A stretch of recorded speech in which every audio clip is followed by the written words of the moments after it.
지난해 1월 붕괴 사고로 건설 노동자 6명의 목숨을 앗아갔던 광주 화정의 아이파크 철거 작업이 오는 14일부터 시작되는데요. 도심 속 초고층 아파트 8개 동을 철거하는 건 최초 사례입니다. 네, 최근 도심 고층 아파트 부실 시공 문제가 도마에 오르고 있는데요. 관련 내용들 함은고 한국열린사이버대 소방방재안전학과 교수와 함께 짚어보겠습니다. 어서 오십시오. 네, 안녕하십니까. 네, 광주 화정의 아이파크가 붕괴된 지 벌써 1년 6개월이 지났습니다. 당시 정말 큰 충격이었는데 사고 원인이 명확히 나왔습니까? 네, 지금 사고 원인은 상당히 여러 가지가 이제 복합적으로 작용이 됐지만 국토부가 이제 종합적인 원인을 발표를 했습니다. 예. 첫 번째는 이제 설계를 임의로 변경한 부분이 가장 큰 부분인데요. 일반적으로 이제 해당 설계상에서는 일반 슬라브를 이렇게 타설을 하도록 이렇게 설계가 돼 있었는데 이 설계안을 이제 임의로 변경을 했습니다. 그래서 소위 말하는 이제 데크 슬라브로 변경을 했고요. 여기서 이제 문제가 되는 부분이 뭐냐면 이 동발이라고 하는 여러분들 많이 아시는 이제 그 지지대를 이제 철거를 하게 됩니다. 그래서 이 동발이 대신에 이 가벽이라고 하는 이 콘크리트 벽으로 동발의 역할을 이제 대신하는 형태가 됐는데요. 이 설계 변경을 하면서 특히 이제 39층에 해당되는 이 피트층과 이 피트층 사이에 동바리도 이제 같이 제거를 하면서 하중을 이기지 못한 것이 이제 근본적인 원인이다라고 말씀을 드릴 수 있고요. 네. 특히 이제 앞서 말씀드린 이 동바리 자체도 보통 이제 3계층을 유지를 하도록 이렇게 돼 있는데 이 해당 3계층도 동바리가 빠지면서 앞서 말씀드린 대로 콘크리트 가벽으로 지지하는 형태가 시행이 됐고요. 또 한 가지는 이제 그 근본적인 문제 중에 하나지만 실제로 이제 붕괴된 건물을 보면 이 철근에 배근된 철근에 콘크리트가 거의 남아져 있지 않은 상태였거든요. 그래서 결국 이제 콘크리트에 대한 강도 부실로 이 철근과의 접착력이 거의 없었다라고 보여지는 점이 복합적으로 작용을 했다라고 지금 원인이 밝혀지고 있습니다. 네, 1년 넘게 사고 현장 그대로 이제 흉물로 방치가 됐었는데 이게 왜 이렇게 철거하는 데까지 시간이 오래 걸린 거죠? 많이 아시는 것처럼 사실은 이제 건설하는 부분들보다 사실 이제 철거 작업하는 부분들이 더 어렵다라고 이제 얘기가 되는데요. 또 이제 근본적인 문제점 중에 하나는 이 해당 아파트가 이 주상복합 아파트가 광주 도심지에 위치해 있다는 겁니다. 그래서 대표적인 또 상업 시설들이 굉장히 많이 밀집된 유동인구가 많은 지역이고요. 따라서 여러 가지 이제 비산 먼지라든가 그리고 이제 해당 커뮤니티의 안전성 확보하는 부분들이 굉장히 중요한 부분입니다. 그래서 앞서 말씀드린 대로 지금 이제 38층부터 23층까지 붕괴됐던 그런 이제 201동 경우에 상층부에 대한 안정화 작업이 수반이 돼야 됐거든요. 그래서 이런 상층부 안정화 작업 그리고 이제 이런 작업들이 이루어지면서 이제 해당 구청과 계속 인허가를 절차를 거쳐야 되고 그리고 이제 제가 알기로는 이제 주변에 이제 주민들이 여러 가지 또 먼지라든가 소음이라든가 안전성에 대한 민원들이 계속 제기가 되면서 결과적으로 좀 많은 부분이 시기가 좀 늦어진 것으로 이렇게 보여지고 있습니다. 네, 8개 동이고 또 초고층 아파트를 철거한다는 거 국내 해외 통틀어서 굉장히 이례적인 거죠? 그렇습니다. 지금처럼 전체 초고층 아파트가 부실화돼서 그러니까 전면 시공으로 가는 거는 유례가 없는 일이고요. 아무리 이제 부실 아파트라고 하더라도 실제로 이제 38층의 골조 공사가 완전히 마무리된 거고요. 그리고 이제 1년이 넘은 시점에서 콘크리트 강도들도 이제 사실은 이제 최상의 상태로 발현이 돼 있는 상태이기 때문에 이런 부분들을 이제 해체하는 데 굉장히 이제 어려움이 있고요. 지금 말씀하신 것처럼 8개 동 800여 세대가 넘는 이 아파트를 이제 전면 철거하는 것으로 이렇게 지금 결정이 됐습니다. 그래서 더더욱 좀 철거가 어떻게 이루어질지 관심인데 철거에도 또 상당한 시간이 소요될 것으로 보여요. 그렇습니다. 실제로 말씀드린 것처럼 여러 가지 비산물이라든가 그리고 이제 중요한 것은 근로자와 그리고 이제 앞서 말씀드린 데 주변 주민들의 안전성을 확보하는 것이 무엇보다 중요하기 때문에 그리고 이제 최초로 시도되는 여러 가지 공법들이 사용이 되고 있기 때문에 이런 이제 공법들을 이제 안정화가 되는 부분을 이제 확인을 해야 되거든요. 그래서 이제 최초의 예컨대 101동 건물의 이제 최상부부터 해가지고 순차적으로 아랫부분으로 이제 철거하는 방식을 사용을 하게 되는데요. 이렇게 이제 앞서 그 기자분 레포트에서 보여주신 것처럼 네. 실제로는 이제 최상부에 중장비를 올려서 분쇄를 그러니까 부서뜨려서 이제 파쇄를 하고요. 뭐 벽이라든가 뭐 주로 이제 그 천장이라든가 바닥은 그렇게 하고요.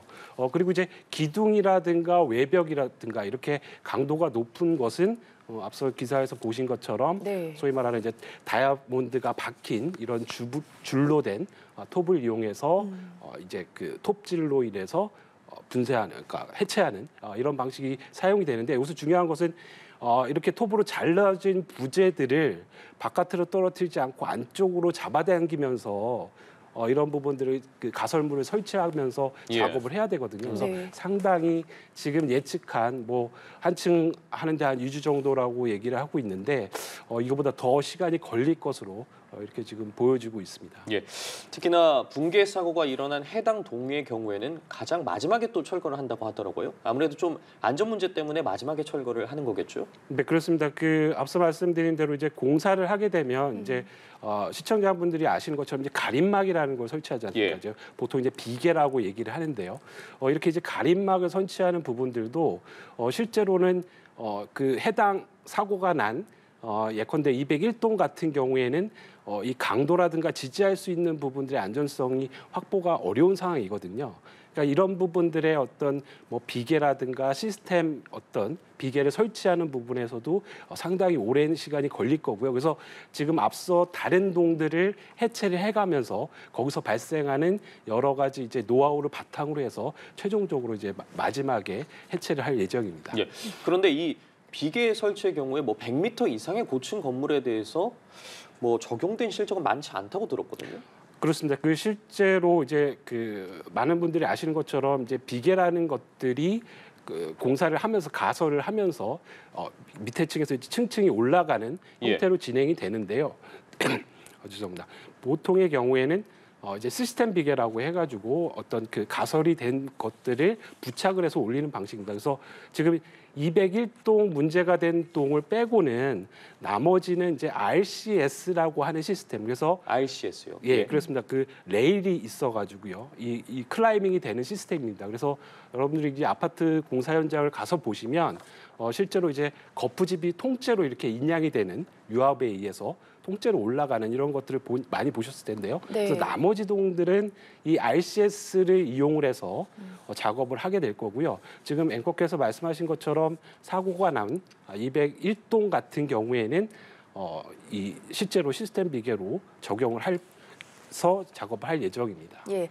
그러니까 현재 2025년 5월까지 철거를 마무리하고 2027년 12월에 입주하는 것을 목표로 하겠다 하는데 여러 가지 변수가 있을 것 같거든요. 가장 큰 변수는 뭐라고 보십니까? 네, 뭐 가장 중요한 것은 이제 결국 비용과 시간일 텐데요. 예. 앞서 말씀드린 것처럼 이렇게 대형 공사 같은 경우에 주변에 이제 여러 가지 민원이라든가 또 예기치 못한 여러 가지 변수들이 많이 생기게 될 겁니다. 그래서 이런 것들이 이제 여러 가지 이제 공기를 늦추게 되고요.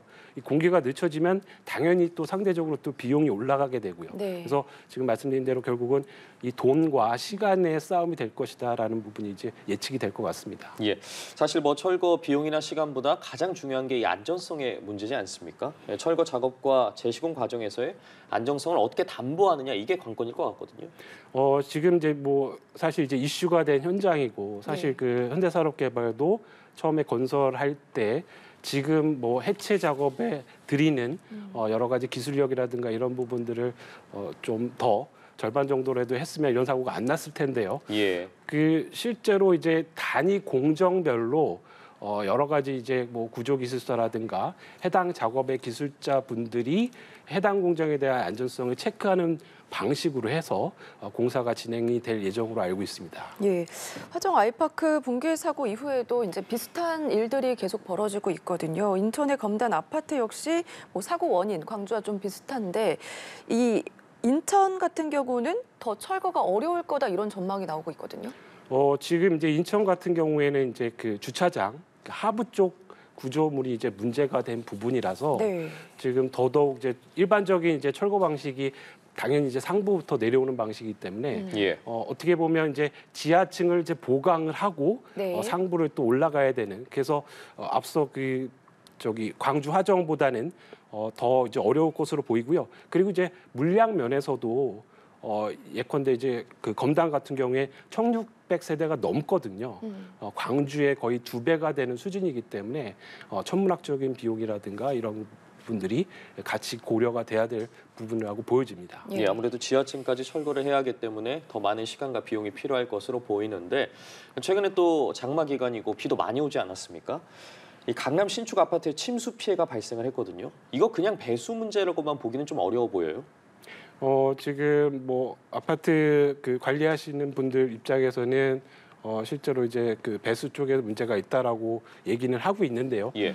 실제로 이제 해당 아파트 같은 경우에 여러 가지 이제 뭐 콘크리트의 어떤 그 강도의 부실 이게 무슨 말이냐면 실제로 이제 폭우 상황이라든가 이렇게 이제 제대로 이제 양생이 안 된 이런 부분의 콘크리트에서는 그런 누수라든가 이런 그 공간들이 많이 생길 수가 있거든요. 그래서 이런 부분들로 인해서 누수가 발생을 했다라는 부분도 고려가 될 수 있겠고요. 예. 그리고 이제 그 배수 문제만 하더라도 실제로 이제 여러 가지 설계상으로 충분히 이제 좀 고려가 될 수 있는 부분인데 이런 부분들이 조금 간과가 된 것으로 이렇게 보여지고 있습니다. 예, 침수 얘기가 나왔으니 마저 하나 더 좀 여쭤보도록 하겠습니다. 예, 최근에 폭우 속에서 콘크리트를 타설하는 장면이 포착되기도 했거든요. 이런 장면 좀 위험해 보여요.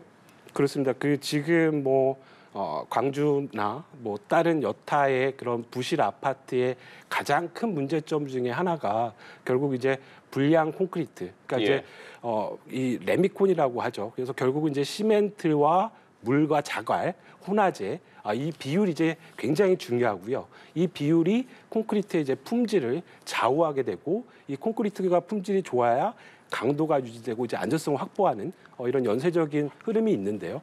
지금 이제 폭우 속에 이렇게 콘크리트 타설을 하게 되면 이제 뭐 소위 말하는 이제 물탄 시멘트가 되는 거죠. 예. 그래서 이제 강도가 저하가 되고요. 앞서 이제 광주 화정에서 보여지는 것처럼 실제로 철근에 배근된 부분에 콘크리트가 접착이 안 되는 이런 부분들로 뭐 당장은 안 나타날 수 있지만 5년 뒤, 10년 뒤에 아주 극단적인 문제가 야기가 될 수 있습니다.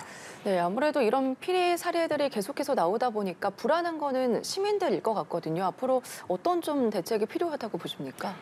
지금 이제 우리나라의 건설의 사이클을 보면 네. 설계가 되고요. 그리고 시공이 되고 그리고 감리라고 하는 이런 이제 일련의 사이클을 갖고 있습니다. 그래서 사실 이제 설계, 시공, 감리 이 세 군데 중에서 적어도 한 군데에서만이라도 좀 제대로 체크가 되면 예. 지금과 같은 이제 좀 극단적인 상황이 발생이 안 될 텐데요. 그래서 이제 이런 시스템들은 지금 우리나라가 갖춰져 있지만 네. 이게 현장에서 제대로 발현이 되지 못하는 이런 부분들에 대해서 여러 가지 뭐 서울시 같은 경우에서는 뭐 실제로 뭐 그 영상을 촬영을 해서 네. 감독을 하겠다라고 지금 얘기는 하고 있는데 사실 이제 이 부분도 그 실효성에서는 좀 의문이 있습니다. 그래서 이번 참에 여러 가지 그 설계 시공 감리에 대한 전반적인 그러니까 그 솜방망이에 대한 처벌로 끝나는 게 아니라 좀 더 가중된 이런 부분으로 좀 강화가 될 필요성이 있다라고 보여집니다. 네, 실효성에 그러니까 서울시에서 영상 관리를 이제 강화하겠다 이런 얘기를 했는데 실효성에 의문이 든다 이런 말씀을 해주셨잖아요. 그러면은 어떤 방안으로 조금 대처를 하면 좋을까요? 네, 지금 뭐 말씀드린 것처럼 실제로 이제 그 지금도 이제 공정별로 사진을 찍어서 이제 제출을 하게 됩니다. 네. 근데 이제 뭐 영상이라고 하니까 시간의 연속성은 보여질 수 있지만 사실 이 부분에 대해서 어떻게 보면 또 하나의 사족이 들어가는 것으로도 볼 수가 있거든요. 네. 그리고 이제 공정에 대해서 여러 가지 또 시간상 이런 부분들로 작용을 할 수 있기 때문에 특히 이제 서울시의 지금 이제 그 영상 촬영도 사실 이제 민간 건설 쪽에서는 또 적용이 안 되거든요. 그래서 결국은 이제 건축법 안에서 제가 말씀드린 대로 기본적으로 이제 여러 가지 현장에서는 CM이라고 하는 부분들이 작용을 하고 있습니다. 그래서 네. 컨스트럭션 매니지먼트라고 해서 각각의 이제 공정별로 매니지먼트를 하면서 여러 가지 변수들을 처리를 해나가는데요. 이 CM에 대한 부분을 좀 더 강화를 하는 부분으로 좀 건축법이라든가 이런 것들이 좀 변화하는 것이 중요하겠고요. 마지막으로 이제 그 소위 말하는 이제 건설진흥법이라고 있습니다. 그 건진법 안에서 네. 사실은 여러 가지 그 표준 시방서라든가 공정별로 나타날 수 있는 여러 가지 계획들을 세우도록 지금도 제도가 돼 있습니다. 그래서 예. 이런 건진법도 이참에 좀 더 강화하는 수준으로 개정이 되는 것이 좀 필요하다라고 보여집니다. 예, 네. 말씀해 주신 부분들 고려해서 정말 다시는 이런 사고가 발생하지 않아야겠습니다. 지금까지 아파트 부실 시공 문제 관련해서 하문구 한국열린사이버대 소방방재안전학과 교수와 이야기 나눠봤습니다. 말씀 고맙습니다. 맞습니다.